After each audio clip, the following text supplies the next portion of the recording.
Hello everyone, in this video we are on page 9 of the note packet, and on this page, instead of finding the derivative at a specific point, we are going to be looking for an equation that describes the derivative or describes the slope of the tangent at any given point. So the formula that we're going to be using, that definition of the derivative in terms of the limit, is going to be the same. And remember folks, it's the slope formula of the hair beyond point's y value minus the tangent point all over, and this is x plus h minus x, so the difference of the x values, and the x's cancel, and that's why we're left with h in the denominator.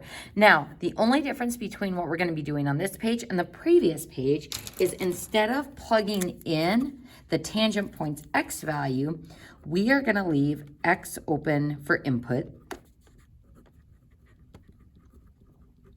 to find the slope of the tangent at any given point or any given x value. And this will kind of make sense once we find that equation and once we see it in action given these graphs. So folks, a reminder, f prime of x or dy over dx is the derivative. The derivative can be a function of x. It is the derivative of f of x, and it can be used to find the derivative at any, and I want you to add tangent points. So this is nice because then if I wanted to find the slope of the tangent at multiple points, I wouldn't have to do what we were doing on the previous pages multiple times. So folks, we're going to start with example 1, and we've got our original function, f of x equals negative 2x squared plus 5. So we've got a quadratic, which we see to the right here. Now folks, I'd like you to try without looking to write that limit definition of the derivative. So cover this up above, and we're going to start with the notation f prime of x equals, pause the video, see if you can do it.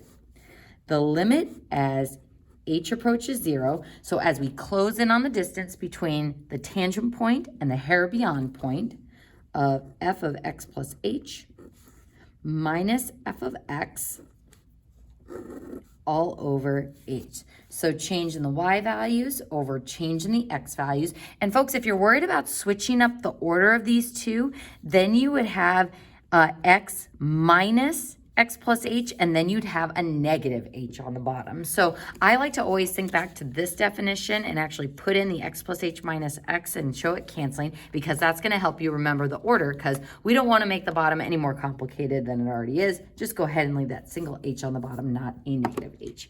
All right, folks, so we're going to go ahead and we are going to evaluate f of x plus h first, leaving it in terms of x. So equals, we're going to plug x plus h in for the x in my quadratic. So negative 2 x plus h squared plus 5. So there's the first part, f of x plus h. Next, we've got our anchor subtraction point. And we're going to subtract f of x. F of x is just this function, but we do need to make sure that we trap it in parentheses because I'm going to be subtracting the whole thing. So subtract negative 2x squared plus 5. So there's my f of x part. And then don't forget, this is still all over h. So folks, from here, it's just a big old PEMDAS problem. So PEMDAS. So PEMDAS says we would start with our parentheses. Nothing we can do inside this parenthesis, nothing we can do in this parentheses. So we start with our exponent after the parentheses. Now, folks, can I just distribute that squared to the x and the h? No! When in doubt, expand it out. This is a foiling problem. And folks, do make sure that you handle the foiling before you distribute that negative 2, because we're supposed to do the exponent before we multiply. And that's going to keep you from making a mistake with double distribution. So remember, every time we drop down to the next line, we are going to include that limit notation. Folks, in calculus, as I've mentioned, they will make you write that in front of every step of the work. I just want you to get in the habit of writing it at the beginning of every line. Now, when does this notation go away? When we actually do the direct substitution and plug 0 in for h. So you have to write it until you do that direct substitution. So let's go ahead and see what happens when we FOIL that x plus h. That gives me x squared and then plus xh plus xh plus h squared, and then plus 5. And then distributing that minus sign, we get a positive 2x squared and a negative 5. And this is all over h. Now, folks, in our next step, if I have a x plus h plus another, or sorry, if I have a xh plus another xh, we have two xh's. So you can go ahead and simplify that first before you carry your distribution of that negative 2. So negative 2x squared, negative 4xh minus 2h squared, and then my plus 5 and minus 5 cancel, and we get 2x squared all over h. All right, folks, simplifying this further, goodbye negative 2x squared and positive 2x squared. And at this point, we are now ready to try to get our h's to cancel so that we can do direct substitution. So folks, looking at the top, can I factor out an h so that one can cancel on the bottom? We sure can. So I can factor out an h, which will leave me with negative 4x minus 2h all over h. And once I cancel out those h's, then we can use direct substitution. So remember, folks, that h in the denominator is what keeps me from using direct substitution in this very first step. If I look at my definition, limit definition of the derivative, since I have an h in the bottom, I can't use direct substitution. But by doing all of this simplifying work and factoring and canceling, then we are able to use direct substitution to evaluate the limit. So now that we have canceled out those h's, I can plug 0 in for this h to evaluate the limit. So it's the same strategy that we use to evaluate the limit at a whole. It's like, yeah, my function isn't defined there, and no, we can't actually plug in 0 for h, but if I can factor and cancel, we can find what the limit is approaching. And that's what finding the slope at one point is all about doing. Can we algebraically find the slope of the tangent using 1 point? Not really, but we can use the limit to find what it is approaching at that 1 point. So again, this is how what we were doing previously in the chapter works with what we are doing now. So this is direct substitution. All right, folks, so once I plug that 0 in, we no longer have the limit notation. So I like to do this equals arrow and just show after I do that limit and evaluate it using direct substitution, we get negative 4x minus 2 times 0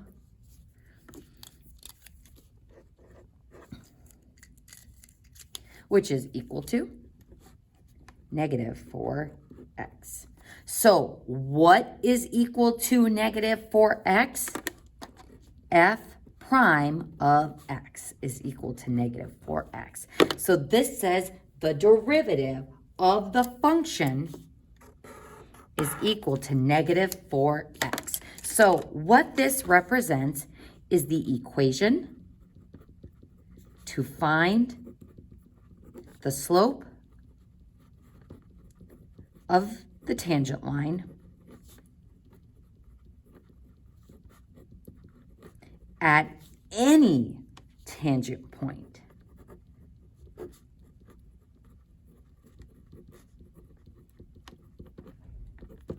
Which, as we can see, it is a lot of work, and you might find it a little bit messier leaving it in terms of x, because then we have two variables going on, which can be confusing. But look at what this does for us. If I wanted to find f prime of 3, we want to find the tangent slope at 3. So if I look at my graph,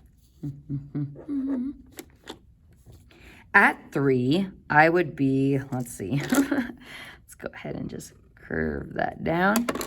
So at 3, I would be here somewhere on my function. So at an x value of 3, that would be my point on the function. And if I were to draw a tangent line through that point, it's only touching there, it would look like this. Now, just from looking at that roughly drawn tangent line I have drawn, we can tell that the slope of this tangent line should be negative, and a fairly steep negative one at that. So if I want to find the slope of this tangent line, instead of going through this whole process again with 3 in the place of the x, we can just plug 3 into our f prime of x equation. So I can go ahead and plug 3 in for that x and 3 in for that x to show that f prime of 3 is equal to negative 4 times 3, or negative 12. So f prime of 3 is equal to negative 12. So what this means is the slope of the tangent at 3 is negative 12. Does this seem reasonable given what our graph is showing? Yeah, it looks like that tangent point should have a negative slope and a very steep one, so negative 12 is reasonable. Now, if I wanted to find f prime of 0, if I go to my graph, here's an x value of 0. That's where it maps to on my function.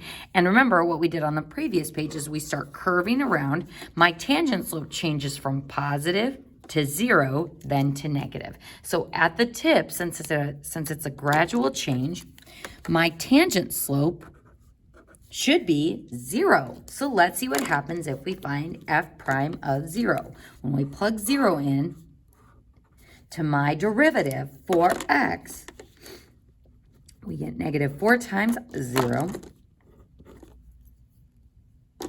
which is equal to 0. So f prime of 0, or the slope of the tangent line at 0, is equal to 0.